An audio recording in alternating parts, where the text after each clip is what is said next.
Assalamualaikum warahmatullahi wabarakatuh. Selamat datang di channel Fokus Belajar.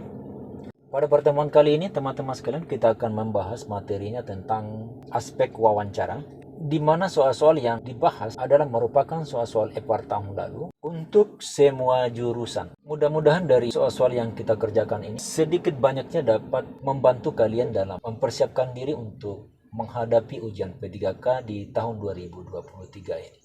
Tapi sebelum masuk ke materi inti, ini dari Sobat P3K.com, sebuah program bimbingan pelajar skala nasional. Di bimbingan ini Anda bisa lebih banyak belajar tentang soal P3K semua jurusan. Isi materinya terdiri dari soal kompetensi manajerial, sosiokultural, wawancara. Harganya cukup murah, yaitu Rp75.000. Akun Anda bisa dipakai selama 1 tahun, terus paket tryoutnya disediakan sebanyak 10 paket dan bisa diulang-ulang.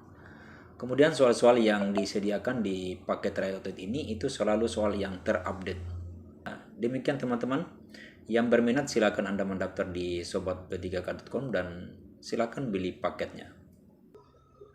Hukum dan aturan dibuat dengan harapan dapat menjadikan orang lebih berintegritas, terutama dalam aspek kedisiplinan. Menurut rekan Anda, penetapan hukum mendorong seseorang berkamuflase dalam berperilaku, baik agar terhindar dari hukuman, sehingga integritas tidak muncul dari kesadaran dalam diri seseorang dan memicu perilaku munafik seseorang. Setujukah Anda dengan pernyataan teman Anda? A. Sangat setuju. B. Setuju. C. Tidak setuju. D. Sangat tidak setuju. Nah, teman-teman sekalian, kalau kita perhatikan soal ini, maka soal ini termasuk dalam aspek integritas. Ini ya, integritas. Rujukannya tentang kedisiplinan ini. Nah, dalam soal ini sebenarnya yang dinilai ini adalah tentang integritas Anda. Secara fakta benar bahwa adanya hukum dan aturan yang memaksa menuntut seseorang untuk disiplin tidak masalah jika kedisiplinan tersebut bukan berasal dari keikhlasan diri, karena dengan adanya aturan itu dapat mengubah perilaku seseorang secara bertahap. Nah, perilaku tersebut bukanlah perilaku munafik, namun sebuah proses menjadi lebih baik dengan harapan menjadi sebuah kebiasaan yang tanpa disadari. Jawaban yang ada ini teman-teman sekalian, jawaban yang benar itu adalah D. Ini sangat tidak setuju.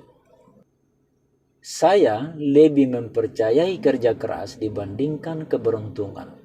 A. Setuju, sangat setuju. B. Setuju. C. Tidak setuju. D. Sangat tidak setuju. Nah, teman-teman sekalian, intinya di sini adalah tentang kerja keras dan keberuntungan. Nah, soal ini teman-teman sekalian termasuk juga dalam soal integritas ya. Kenapa? Integritas itu juga meliputi bagaimana menyikapi sebuah permasalahan. Dalam hidup, keberuntungan memang sering mengalahkan kerja keras, ya. Tetapi hal tersebut tidak selamanya dan tidak dapat dijadikan acuan atau patokan. Nah, kerja keras itu lebih terukur dibandingkan dengan keberuntungan. Bahkan ada pepatah yang mengatakan kerja keras itu tidak akan mengkhianati hasil.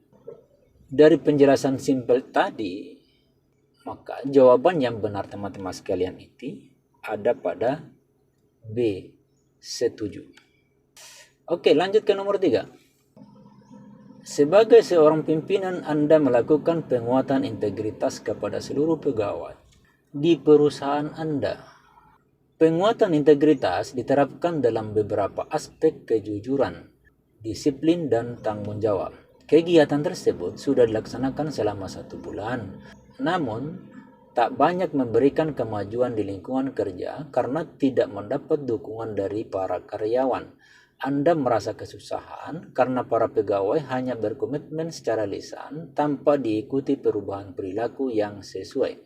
Gebrakan yang Anda lakukan juga tidak sejalan dengan budaya kerja yang ada, sehingga sikap yang Anda lakukan adalah A. Sangat setuju, B. Setuju, C. Tidak setuju, D. Sangat tidak setuju. Soal ini masih membicarakan tentang integritas. Sekarang Anda adalah seorang pimpinan perusahaan, melakukan penguatan integritas kepada seluruh karyawan. Penguatan integritas ini meliputi aspek kejujuran, disiplin, dan tanggung jawab. Kegiatan tersebut sudah dilakukan selama 1 bulan, tetapi tidak ada hasil ya. Tidak didukung juga dari karyawan, hanya berkomitmen secara lisan, tetapi tidak ada perubahan perilaku yang sesuai. Gerakan yang Anda lakukan juga tidak sejalan dengan budaya kerja mereka. Jawabannya benar di sini adalah D. Sangat tidak setuju. Penjelasannya seperti ini, teman-teman. Kenapa tidak setuju? Karena tindakan yang paling tepat sebenarnya sebagai seorang pimpinan ya, itu adalah kita harus menyusun daftar permasalahan yang ada dari pelaksanaan bulan lalu untuk mencari solusi-solusi langkah penyelesaiannya.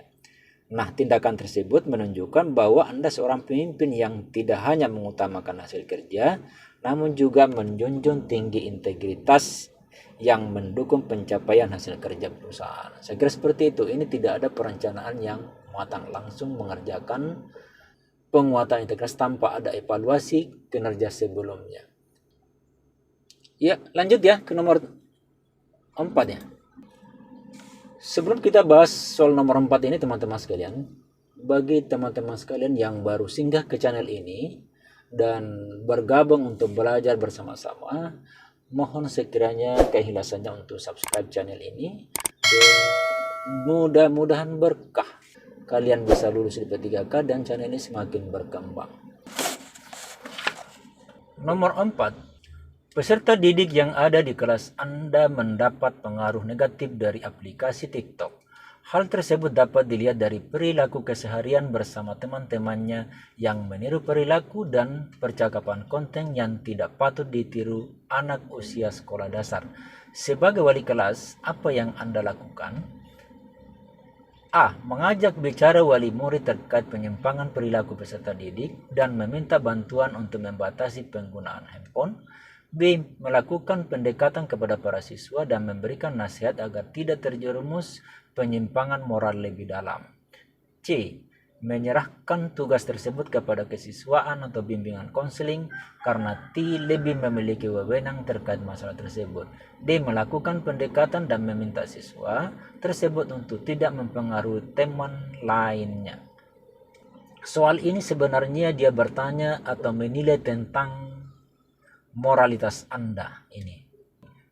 Keempat jawaban ini mendekati benar, hampir benar semua.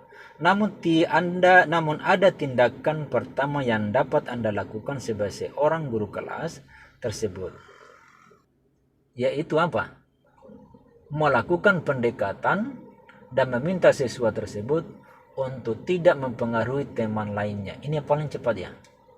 Nah, dengan melakukan pendekatan secara perlahan dan memberikan nasihat kepada siswa merupakan bentuk kepedulian Anda terkait penyimpangan moral kepada moral peserta didik. Anda yang sering bertemu setiap hari itu akan lebih mudah melakukan pendekatan dan memberi nasihat dibanding guru konseling atau kesiswaan yang memiliki waktu terbatas. Jawaban yang benar teman-teman sekalian itu ada pada B. Melakukan pendekatan kepada para siswa dan memberikan nasihat agar tidak terjerumus penyimpangan moral yang lebih dalam. Ini. Oke, lanjut ke nomor 5. Dalam menolong orang, biasanya saya akan melihat bagaimana karakter orang itu terlebih dahulu. A. Sangat setuju, B. Setuju, C. Tidak setuju, D. Sangat tidak setuju. Apa yang ditanyakan di sini adalah tentang moralitas juga. Menolong orang itu tidak ada salahnya Anda untuk melihat bagaimana melihat karakter orang itu terlebih dahulu. Tuntutan moral itu tidak lantas membuat Anda memiliki kewajiban untuk menolong semua orang tanpa terkecuali. Jadi, jawaban yang paling tepat untuk pernyataan di atas ini itu sebenarnya adalah setuju. Jawaban sangat tidak setuju itu tepat digunakan jika dalam soal ini dijelaskan bagaimana situasinya, ya kan? Misalnya, ditambahkan keterangan dalam situasi darurat. Jika dalam situasi darurat, memang sebaiknya Anda menolong tanpa terkecuali. Makanya, kita tidak memilih sangat tidak setuju sebagai poin yang tinggi. Oke, teman-teman sekalian, cukup sampai di sini dulu ya. Sampai bertemu di pertemuan selanjutnya. Assalamualaikum warahmatullahi wabarakatuh.